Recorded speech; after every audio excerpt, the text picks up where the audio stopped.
जो loan settlement कराते हैं, सेटलमेंट कराते समय एक बहुत बड़ी गलती कर रहे हैं और उसका खामियाजा इतना ज्यादा लोगों को भुगतना पड़ रहा है।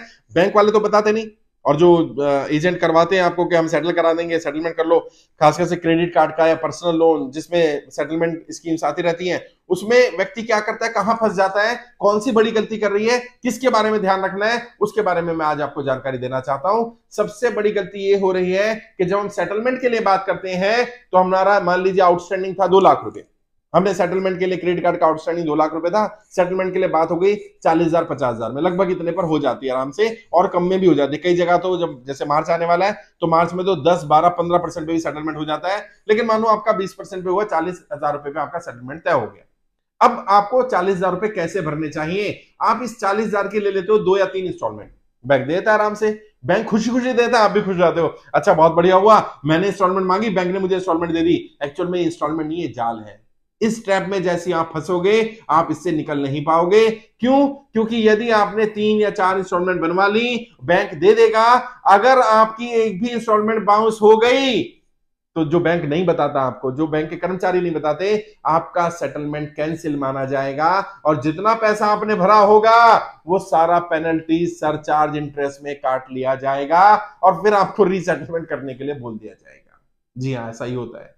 बहुत सारे लोग परेशान हो रहे हैं। उन्होंने कहा कि सर हमने सेटलमेंट के लिए बात करी, 4 इंस्टॉलमेंट की बात हो गई, मैंने 3 दे दी, एक लास्ट इंस्टॉलमेंट नहीं दे पाया, आज वो सेटलमेंट से भी ज्यादा बड़ा अमाउंट खड़ा कर दिया। क्यों? क्योंकि वो जितनी 3 इंस्टॉलमेंट आपने भरी, सेटलमेंट कैंसिल हो गया, क्योंकि वो एग्रीमेंट सेटलमेंट का यही कहता है कि यदि आप पैसा दे रहे हैं तो आप ये सारा पैसा जमा कराएंगे, अगर आपका 1 रुपया भी रह गया तो ये माना जाएगा कि आप डिफॉल्टर हैं और जितना पैसा भी आपने सेटलमेंट के लिए दिया होगा वो सारा सरचार्ज, पेनल्टी, इंटरेस्ट में काट लिया जाएगा और बाकी जो पैसा बचा दोबारा सेटलमेंट के लिए बुलाया जाएगा और आपकी बार ज्यादा अमाउंट देना पड़ेगा।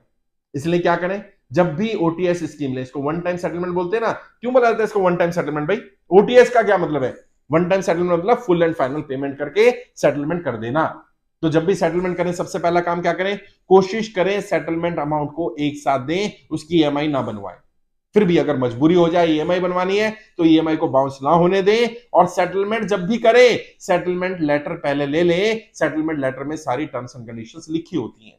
कोई बैंक वाला ओरली बात कर रहा है, ओरल बात ना करें, कॉल आएगी, भाई साहब आप सेटलमेंट करा लो, सेटलमेंट स्कीम चल रही है, आपका बहुत कम में हो जाएगा, उसको बोलो कोई बात नहीं, आप मुझे लेटर भेज दो, क्या सेटलमेंट ऑफर आपकी तरफ से है।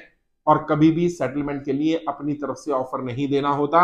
यदि आप ये बोलते हो कि मैं सेटलमेंट करने को तैयार हूं तो बैंक ये माना जाता है कि आप बिल्कुल डिफॉल्टर हैं, आपके पास पैसा है, आप पैसा भरना नहीं चाहते। अब बैंक सेटलमेंट नहीं करेगा और करेगा भी तो बहुत ज्यादा अमाउंट मांगेगा। पहली बात तो बैंक कोशिश करेगा जितना आउटस्टैंडिंग सारा मिल जाए। मान लो 2 लाख है, वो कहे जी चलो 10,000 रुपए कम कर देता हूं मैं आपका, क्योंकि आप ऑफर कर रहे हो। बैंक की तरफ से ऑफर आने दो, अपनी तरफ से ऑफर नहीं करनी। और जब सेटलमेंट स्कीम निकलती है बैंक की, पर्सनल लोन की, क्रेडिट कार्ड की, जितने भी अनसिक्योर्ड लोन होते हैं जनरली वो 25-30% पर सेटल हो जाते हैं, यानी 70-75% तक का भी डिस्काउंट मिल जाता है बैंक की तरफ से ऑफर आने पर।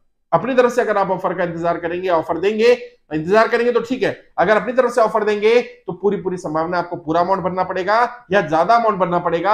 अगर आप चाहते हो कम अमाउंट भरना पड़े या आप अपने हिसाब से सेटलमेंट करें तो बैंक को ऑफर आने दीजिए। जब बैंक की तरफ से ऑफर आएगा, बैंक का व्यक्ति कॉल करेगा, तब उससे सेटलमेंट लेटर मांगिए। और जैसे मैंने बता दिया सेटलमेंट वन टाइम है क्योंकि इसका नाम ओटीएस है। ओटीएस की full form one time settlement. तो वन टाइम सेटलमेंट कर रहे हैं तो मतलब आप as it is one time में पैसा देने को तैयार हैं। अगर आपको लग रहा है मुझे 3 महीने लगने वाले हैं तो बेहतर ये रहेगा 3 महीने बाद सेटलमेंट किया जाए। पैसा लेकर के बैठोगे तो 10-20% और तोड़ लोगे, 10-20% और कम भरना पड़ेगा। यदि पैसा लेकर नहीं बैठोगे और इंस्टॉलमेंट बाउंस हो जाती है तो यकीन मानना आप कुचक्र में फंस जाओगे। आपको वो पैसा ज्यादा भरना पड़ेगा और जितना पैसा आपने इंस्टॉलमेंट के रूप में सेटलमेंट में भर दिया होगा वो सारा सरचार्ज, पेनल्टी और इंटरेस्ट में काट लिया जाएगा। इससे बचने की जरूरत है। सेटलमेंट करते समय इन सब चीजों को ध्यान रखने की जरूरत है।